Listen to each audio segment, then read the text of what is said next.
There is one position for BYU football that I think they needed the transfer portal for hardest, and it may not be the one you're thinking of. We're talking about that and answering your questions on a Mailbag Thursday. You are Locked On Cougars, your daily podcast on the BYU Cougars, part of the Locked On Podcast Network. Your team every day.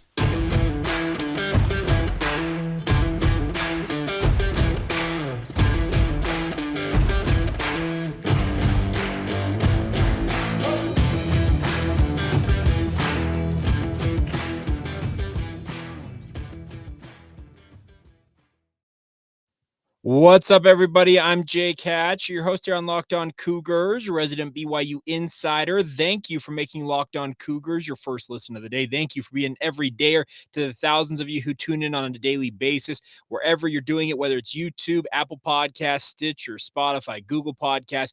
Thank you all the same for all of your support of this venture.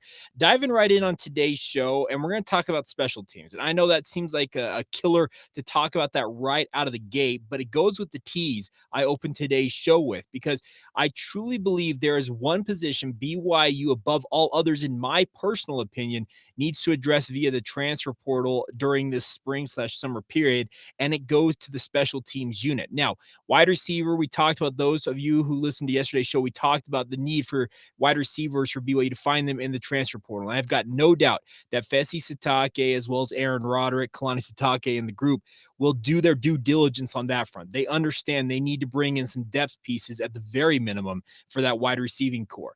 But the position I am most concerned with, and this goes to my point, I've talked about this often throughout this offseason so far, that I think that the goal for BYU this season should be simply to get to 6-6, get to bowl eligibility your first year here in the Big 12. And I think that is a fantastic achievement year one of their Power 5 era for the BYU football program, for year one of the Big 12 era for this BYU football program. Now, there is one critical element in the special teams unit I think that could play a role in BYU's chances of getting to that level. And you probably already guessed it, but it comes to the kicking game. Now, throughout spring camp, we had an opportunity to watch about 10 of the 15 practices, if my math is correct, as a media corps. And in those 10 to 15 practices, we watched about 20 to 30 minutes any given time. So that adds up to what, 6 hours or so, or even less than that, maybe 5 hours roughly of total practice that we got to see as a media corps. But in talking with people around the BYU football program, the kicking game was just not good. And I saw it with my own eyes. Day one of BYU spring ball, they brought out all three kickers who were contending for time. And at the time, we didn't necessarily know who Matthias Dunn was, the walk-on from Wasatch High School, but they brought out Will Farron. They trotted out Justin Smith. Now, Justin Smith had filled in at times over the past 2 seasons for Jake Oldroyd when his back injury flared up. The back injuries, I should say, that flared up during his time as a Cougar, and he seemed to do an okay job. But from day one, the kicking game was a massive concern. That first day, we were seeing kicks that were barely getting off the ground. Every single one of them that we saw as media corps day one of BYU spring ball missed. And as camp progressed, Matthias Dunn made the team via a tryout day one of BYU spring ball. He came in the following couple of practices wearing the number 97, and people kept looking at, who is this kid? He wasn't on the roster, and I had to ask around, dig around a little bit, and found out his name was Matthias Dunn. Now, the background on Dunn, for those of you who may be checking us out for the very first time, is he is a walk-on from Wasatch High School. He originally committed to BYU out of high school before going on a mission for the Church of Jesus Christ of Latter-day Saints, came back off of a mission and tried out for the team last spring and was cut by Ed Lamb, who was then the special teams coordinator for BYU. He bided his time, went to school at BYU, etc., then came back out this spring and walked on. And I got to say, if BYU were to play Sam Houston State tomorrow, Matthias Dunn would be your starting kicker. I've got no reservations in saying that. He was by far the best kicker in spring camp. But that does not mean that he is the answer that BYU needs and or wants at that position. Now, Kelly Papinga, who is now the special teams coordinator for BYU, has talked that BYU will look at options in the transfer portal. And I truly believe they need to hit the transfer portal. Looking at the On3 transfer portal as well as 24/7 transfer portal their projections and the guys they have listed there, there's not a ton of kickers in the transfer portal, and nor should there be. A lot of these guys, when you have a good kicker, you're not going to give them up as a college football program. But there are some guys who've decided to exit their programs, and BYU should be kicking the tires on every single one of them. If you have to spend a scholarship, one of those really, really needed things that you obviously are trying to upgrade the defense, partially also trying to upgrade on offense. But if you have to throw a scholarship offer at a guy that you feel like can be a difference maker in the kicking game right now for BYU, I would say unequivocally they need to make it happen. The kicking position was atrocious, frankly, throughout what I saw in spring camp. Now, Kalani Sitake tried to put lipstick on the pig and say that, well, when you guys weren't here, they were better at that. And I heard from people, our practice insiders that we have talked to, they mentioned that from time to time, the kicks would get better. And they said Matthias Dunn was far and away the most consistent and most reliable, but that does not mean that on any given day, he was not a poor kicker. Justin Smith, Will Farron, who BYU brought in from Boise State with the thought that he may be able to up his opportunities to participate more at BYU versus what he was doing at Boise State as a kickoff specialist. Well, based on what I saw and like I said, what I've heard, it does not look like those guys are going to be the guy for BYU at kicker. And that goes back to my point. You need to have a kicker. There are going to be some games where BYU is going to be in the thick of it, and they're going to need potentially a big kick down the stretch of a game to put that kicker out there on the field and say, hey, we need these 3 points. And you have to be able to rely on that. The nice part BYU had over the last 3-4 years was having Jake Oldroyd out there. Jake Oldroyd, by and large, when you needed a big kick, more often than not, he delivered. Now, he did have his struggles, but trust me, right now, if you were to say that Jake Oldroyd could come back to BYU and play for another season, I would take it in a heartbeat. And I think the BYU staff would also take that in a heartbeat. They need a reliable kicking game because this is going to, I think, affect their opportunity to get to a bowl game and maybe even win a couple of games beyond that. You need to have the ability when called upon to get those 3 points. And right now, I do not feel confident that BYU has a guy that I would say that's an automatic 3 points when they get out there on the field. So if you've got to get out in the transfer portal, look around. One guy that stood out to me, kind of looking at different options in the transfer portal.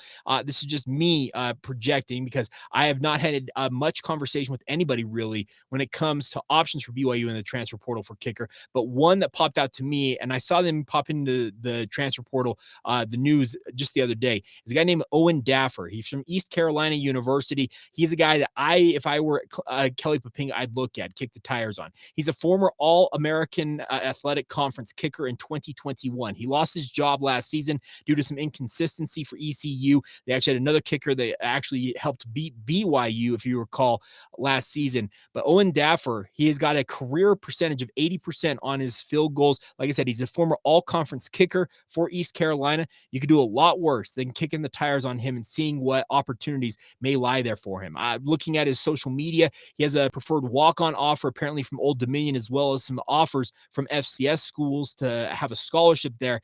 Maybe BYU makes a phone call like that and sees what they can find. But I really think the kicking game, I know this is like, in some ways, the metrics on my podcast when I talk special teams out of the gate, they absolutely kill my numbers. But bear with me because I really think if BYU wants to get to a bowl game and have a quote unquote successful season, what I term a successful season, getting to 6-6 or just beyond that potentially this season for BYU, it's to have a reliable kicking game. And right now, I just don't think that BYU has that. Could Matthias Dunn be the guy that BYU finds seemingly in the weeds and he comes out of nowhere and becomes this star kicker for BYU? Yes, there is that opportunity. But right now, can you really rely on that? That's the question I would pose to BYU's coaches. Now, in regards to other special teams for BYU coming out of spring ball, as we go through these position group debriefings, as I'm calling them, I really feel like the punting game is going to be very, very solid. Now, Ryan Rico is back for another season. He's got an absolute cannon for that right leg. He's actually able to boom it at any point in a game. He's got the career-long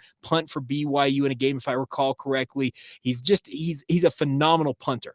Now, I think that is going to hold down just fine. I think he'll be just fine in that regard.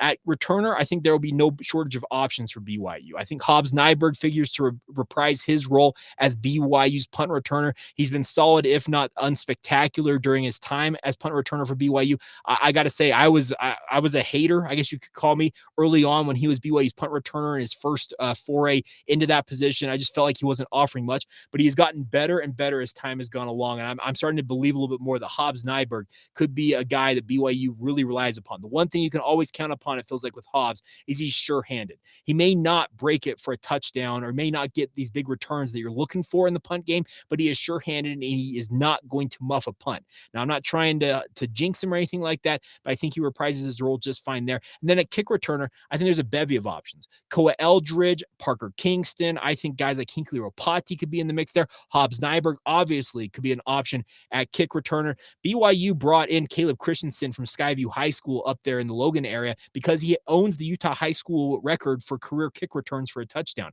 He has been a non-factor, frankly, for his time. He was hyped up to be this guy who could be a difference maker in the return game for BYU. Maybe he, under a new coach, could regain some of that form under Kelly Papinga. We'll see. But really, outside of the kicking position, I feel like BYU special teams should be fairly strong this year. I'm not concerned outside of that kicking position. I think long snapper's pretty set with both the Riggs brothers there to hold the fort down there. But the biggest thing, and I think it might be the most critical position in special teams, is that kicking position. If BYU does not have a difference maker at kicker, I think it could be the difference between potentially maybe like a 4-8 or a 6-6 season, even maybe 6-6 and 8-4. If you need some game-winning kicks, you need to have that reliable kicker that when you know that you've got the full field to work with, you're down 1 or 2 points, you're down 3, and you want to get it to overtime, you need to be able to get to a spot on the field, tell your offense, hey, we need you to get to, say, the 35-yard line, and we got it. We've got the points we need in our pocket because we have a kicker we can throw out there.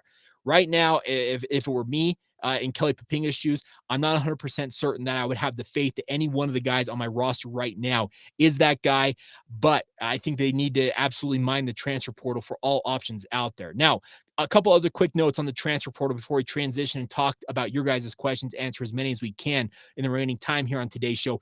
Some big news popped up from a local transfer, a guy that BYU, I think, should absolutely go after, and that's Harrison Taggart. From Corner Canyon High School, a linebacker, a former 4-star prospect. BYU did not really recruit him in the process when he was coming out of high school. He went to Oregon over a bevy of other options out in the Pac-12. He had offers seemingly nationwide. He picked Oregon, but he has entered the transfer portal with 4 years of eligibility remaining.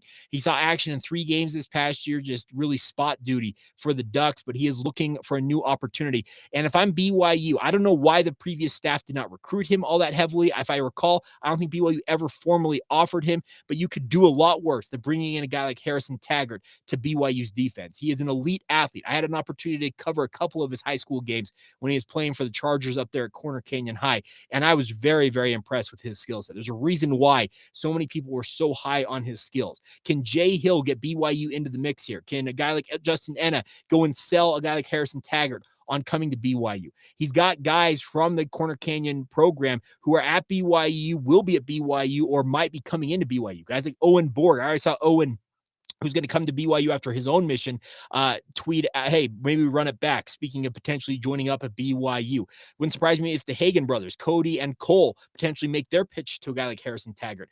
BYU should chase a guy like that and get any and all opportunities they can to get FaceTime with this young man, because I think he would be a phenomenal addition, a building block for BYU's defense, kind of the new idea of what they're going to do with their defense. I think Harrison Taggart would be like tailor-made for what Jay Hill's trying to do with his linebacking core, but we'll see what happens. I don't know what the relationship was previously with BYU versus what it is now. Maybe it's something that BYU just, you know what, he expressed zero interest in BYU, and they decided, you know what, we're not going to waste our time here. But I would imagine that BYU would absolutely chase a guy like Harrison Taggart out there, and they absolutely should get into the mix. So there you go. Some thoughts on the special teams. I guess I'm kind of down on the special teams just simply due to the fact I think the kicking game is an absolutely just weak. It's an absolute weakness for BYU right now. But there's options to go out there in the transfer portal, and there's still a few more days for guys to enter the portal, and I'm sure BYU will continue to evaluate all options as it comes throughout this upcoming offseason leading up to training camp beginning in early August. All right, coming up here in just a moment, we'll flip over your guys' time to shine on the show as we do weekly here on the Thursday edition of the show. It is the mailbag. We dive in, answer all the questions that you have thrown in, and we'll get to all of those as we continue on right here on Locked On Cougars. First word on our friends over at Built Bar, though. If you're looking for a delicious snack but don't want all the sugar and calories that come with your typical snacks, you guys need to try the best tasting protein bar ever built. And I'm serious about this. They are the best tasting protein bars. I can attest to it. I have enjoyed them for years now. I keep a regular rotation of, I think, 3 or 4 flavors on hand at my house at all times. And I love these Built Bars. The best part about it is they have unbelievable flavors. They can fit any flavor profile it feels like out there. I just most recently ordered both the cookie dough flavor as well as the grasshopper cookie. I'm a big fan of the orange flavor.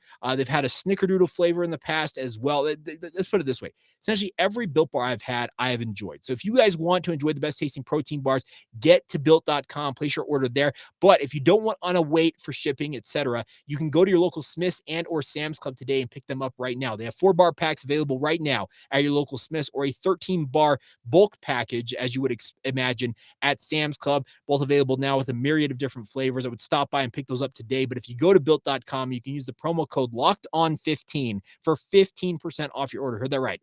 LOCKEDON15 for 15% off your order. Get enjoying the best tasting protein bars and do it with our friends at Built Bar.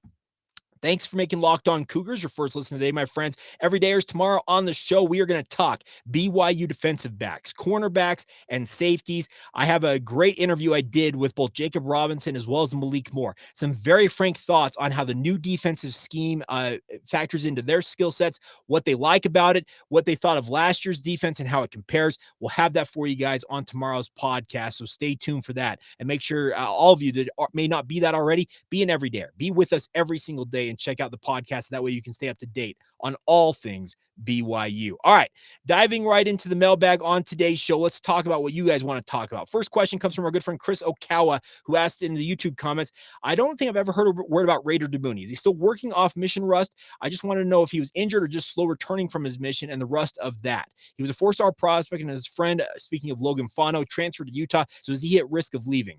Now, Chris, there was obviously conversations about this when he was coming home off of his mission, but he is locked in with BYU. Raider is the son of Jack Damuni, who is on staff at BYU, and he has been a guy that during spring ball, there were every so often that he would flash. And I probably should have mentioned him a few more times than I did. I think I actually mentioned him 0 times, frankly, so that's probably on me. But he has shown things. But the biggest thing is, yes, mission rust is there. When you take 2 years off, any of you who served a mission, no matter even if you were a Division I athlete or not, because I definitely was not, but I was not the same athlete, quote unquote, when I got home from my mission versus what I was when I left. And I think it's the same thing going here for Raider.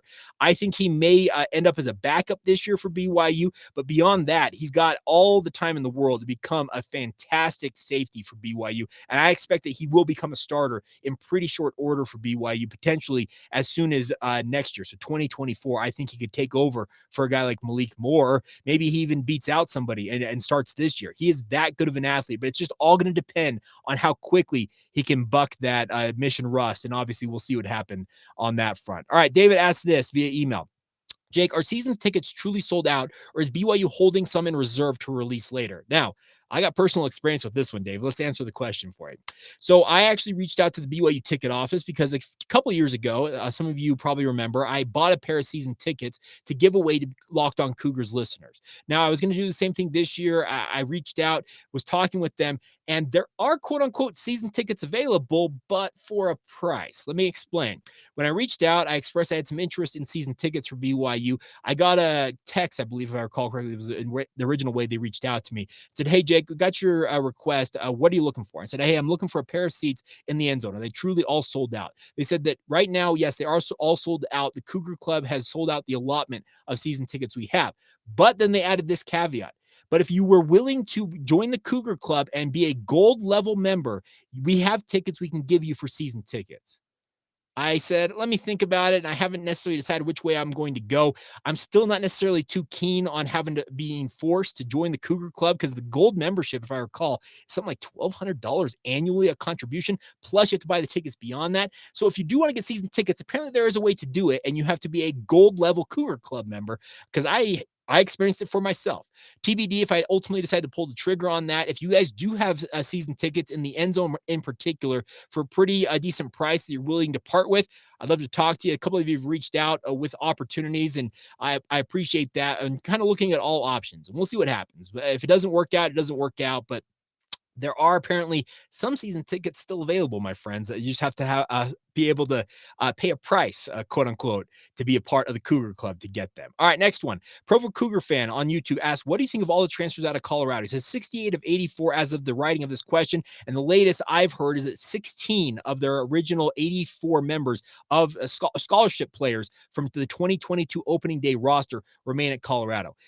Coach Prime, speaking of Deion Sanders, he has overturned this roster to a level that we have never seen. And this is part of the unintended consequences of opening up the transfer portal.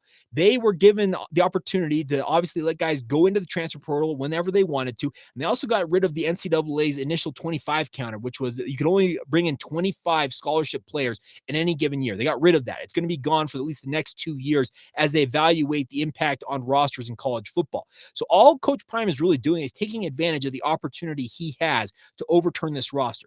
Now, let me also acknowledge Colorado was 1-11 a year ago, my friends. They were not good. So I don't understand all the hate for Deion Sanders.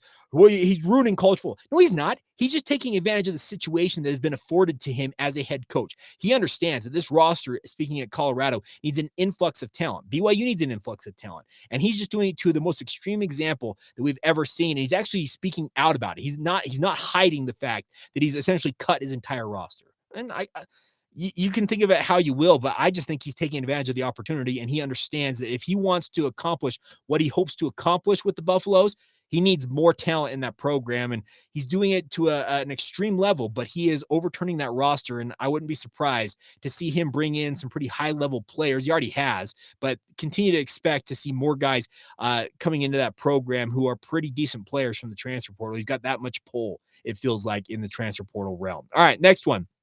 Outside view. He says there needs to be a date during the year when players can't transfer to other schools. Other restrictions need to be made on the transfer portal. Now, I respect what you're saying, outside view, but my biggest thing with that is this is part of what college football players, us as fans, media, etc., all chimed in on. We wanted to see players have the freedom to move just like their head coaches are. There is the law of unintended consequences, and we are seeing that come to play, especially with NIL and the transfer portal. It's just simply how things are going to go. So yes, you can think that you need to have a deadline for that. The way I understand it, if you want to be eligible to play for a program, if I'm not mistaken, the rules still exist. They need to be enrolled in your school by early July. July 1st, I think, is actually the deadline if they want to play in the upcoming season. So there is a little bit of that hard and fast deadline. But I think you're looking for more of something, from my perception of your question, outside view, where you want to see it maybe by the end of January, February, before spring ball comes. But hey, the way it is right now, this is the law of unintended consequences that we are living right now. Another one related to NIL here. Rich asked via email, I am sad and disappointed to hear of Lauren Gusting looking to transfer when she said originally she was planning to come back to BYU. It says NIL is causing athletes to bail on their programs. Now, Rich, like I said, it's the thing. Athletes are given the opportunity to go out and find the best opportunity for them. And reading some of the stories around the Lauren Gustin situation, a big tip of the cap to Sean Walker, who recapped a lot of what was said by Coach Amber Whiting on BYU Sports Nation. It doesn't mean that Lauren Gustin is gone. She is just looking around at her options. She also told Dave McCann that she's just looking around, seeing what is available to her. She followed a number of Power 5 coaches, Utah's among them, as she on social media, as people track this. Doesn't mean that BYU's lost Lauren Gustin, but she has earned the right. Dave McCann wrote this. She has earned the right to go out and see what she can secure for herself. Could BYU's NIL opportunities outweigh the rest of them? Absolutely. And she could return and make another assault on the record books for BYU, especially in the rebounding game. But I don't fault Lauren Gustin on this. You can think that she's bailing on her program. She has not said that she is gone quite yet. She very well may leave the program. She very well may do that, but she has not left quite yet. And it's just, once again, it is her taking advantage of the opportunity afforded to her as a student athlete. I think the student athlete term needs to be retired. They're just athletes now. This is semi-pro, if not straight out minor league professional sports that these athletes are participating in. All right. On to the next one. Curtis Bracken. I think it's Curtis, but BRCKN. I'm guessing Brecken Curtis. You can probably fill me in on that. On Twitter asked, when with all these Colorado players in the portal, how good of a shot does BYU have of picking up any? I don't know on that. I think BYU, they've already reported Montana Lamonius Craig announced that BYU has offered him He says, do you have any info if any would want to play for BYU? I don't. Like you said, you already mentioned Montana, but he has an assortment of Power 5 offers. We know BYU needs a wide receiver, but do any of these Colorado players could be and would want to be BYU guys? If the price is right, honestly, if NIL and the opportunity to play the way that these guys want to in the transfer portal, it may be the option that BYU goes after them, but we'll see what happens. I don't have any intel, Curtis, frankly, outside of the report from Montana Lamonius Craig that he has an offer from BYU. And I'm not surprised that BYU has offered him. They recruited him in high school. He was their leading receiver a year ago, and he showed out on national television in that spring game. Now, like I said, he's got a number of opportunities out there when it comes to other Power 5 offers, and we'll see what happens on that front. But all you can do is see what interest you have, and obviously evaluate the film if you're Fesi Sitake, and we'll see ultimately what BYU lands. But don't fret about the transfer portal quite yet, my friends. There's one other question. Curtis also asked this. It's my understanding the transfer portal window closes at the end of this week on Sunday. Yes, April 30th, it does close. This may be wrong, but please correct me. Does it mean that nobody will be allowed to transfer at the end of that window, or does it mean that no players in the portal can sign with a new team after the window closes? I guess what I'm trying to ask, can BYU still sign players in the portal once the window is closed? To answer your first question, players can only enter the portal as late as this Sunday, or else they will have to wait until the end of the upcoming season, barring them being a graduate transfer. That is the only out you have to transfer at any point, is to be a grad transfer. To your other point, BYU can continue to recruit these players as long as they want. That's the thing about this. The players only have to be in the portal before Sunday. BYU can recruit and or sign them at any point. They do not have to have all their work in the portal done by this Sunday. I talked about this on yesterday's show. I'm reiterating it today for those of you who may be checking us out, that BYU will continue to monitor all options in the transfer portal, but they do not, let me repeat, they do not have to have them signed by this Sunday. They can let it play out for a week or two, if not longer than that, to find the right guys. And I imagine that BYU will do that. I honestly think that BYU will slow play this a little bit and evaluate all options before narrowing in on who their targets ultimately will be. Do they run the risk of guys picking very quickly to go to another program they may have liked to have had? Absolutely, you run that risk. But BYU is a little different. We all know this. BYU, you have to abide by the honor code. You have to fit in academically, culturally. You have to understand what you're getting into at BYU. BYU needs some time to vet these options before they dive in and go after all of them. So hopefully that answers your questions, Curtis. All right. We are getting to the end here. So a couple more questions. Maury Alvarez says, have you given any thought as to who you will have this season, like Clark Barrington, on your podcast in terms of your weekly guest? I have given it some thought, Maury. I am working on some options, but if you guys have athletes at BYU, football most particularly, but potentially basketball, etc., that you think I should approach, and I do it as an NIL deal. I give them an opportunity to make some money to come on this podcast. It's not a ton of money, but it is money all the same. If you have an athlete, a football player in particular, you would like me to see about potentially partnering with this upcoming football season, I'm all ears. I have a short list of guys that I think would be elite guys, I think would be fantastic interviews that I am going to approach that are just on my list right now. We'll see who ultimately takes me up on the opportunity, but if you have options for me, I'd love to hear from you. Reach out via social media. I'm at Jacob C. Hatch or Locked On Cougars on Twitter, Facebook, and Instagram. You can search out Locked On Cougars. I'm also Jake Hatch Zone on Instagram, or email the show. LockedOnBYU@gmail.com is the email address. All right, final question here. Let's see, Landon Sorensen. I'm not sure if you can answer this, but how do sources get their info? I always picture them hiding in trees with binocular, spying on the teams. Now, I can tell you this much, Landon. BYU actually employs a group of people. There's a security team, for lack of a better term, that patrols around the BYU football practice fields, and they see people. I see them with my own eyes. People will kind of sneak up to the fence, try and glance through the trees there, and get some eyeballs on BYU football. Those people the security team, are hired to chase them away. So how do sources get their info? Either they're allowed to go into practice and they're good enough people that I know they're willing to feed me information, or they just happen to know somebody on the team. Those are really kind of the two ways information comes out of the program these days. It's kind of funny that way. That's about as much as I'm willing to say on that front, but I do see from time to time. I saw a couple of years ago, there was a guy, if you guys know where the BYU practice fields are at, he had a jacked up truck. We're talking like it had the lift on it, and he had a camper shell on top of it. And he parked in the very first row of the west parking lot. That I call it the RB parking lot, the Richards Building parking lot. A lot of students parked there. But I vividly remember I pulled up to go into media availability, and there was a guy. I think it was his son, if I recall correctly. It was a younger kid with him, and they were standing on top of that camper shell on that lifted truck, looking into BYU football practice. Now, I don't know how much of practice they watched. I don't know if the BYU security team, as I already mentioned, came over and told them to knock it off, but that happens from time to time. I've seen it multiple times. So that was the most notable one, that they had parked their truck strategically and were on top of this lifted truck on top of a camper shell, trying to get a glimpse of BYU football. I respect the hustle. Honestly, I do respect the hustle. And if you guys have insights on BYU football you'd like to share, you can be an anonymous source too. Just reach out to me. I'd love nothing more than to talk to you about BYU sports. All right, coming up here in just a minute, we'll flip over, talk about some of the other notes out there in BYU sports. Congratulations is in order to one BYU golfer, as well as another option for BYU basketball in the transfer portal that Robbie McCombs is reporting on. We'll get to all of that here momentarily. First, a word on our friends over at Perry Homes. Whether you're looking for your first home, you're ready to upgrade to your dream home, Perry Homes has a house for you, my friends. For 50 years, Perry Homes has been Utah's premier home builder with communities throughout the state. They got multiple communities, home designs, and price points to help meet your needs. They got beautiful communities in Davis, Salt Lake, Tooele, and Utah counties, as well as multiple communities in Washington County near St. George if you want to go enjoy the Red Rock in southern Utah. They offer over 50 unique home designs, from ramblers to 2 stories to townhomes, to fit your needs, my friends. They have quick move-in homes available if you're ready to make the move right now as well. And they're also offering generous financing incentives through their preferred lender if you want to get started on that front as well. So visit perryhomesutah.com to see what's new in Utah's finest neighborhoods. That's perryhomesutah.com to learn more now. For 50 years, Utah has been coming home to Perry Homes. Thank you once again for making Locked On Cougars part of your routine, my friends. Cannot thank you guys enough for being an everydayer here on the podcast.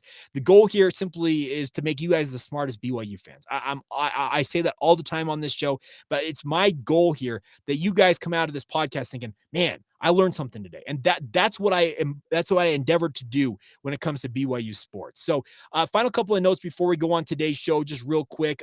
Congratulations are in order to BYU All West Coast Conference golfer Allysha Mae Mateo. She was selected to compete at the NCAA San Antonio Regional event on May 8th through the 10th, so coming up in a couple of weeks. It's her third such invitation for the past 3 years for BYU women's golf.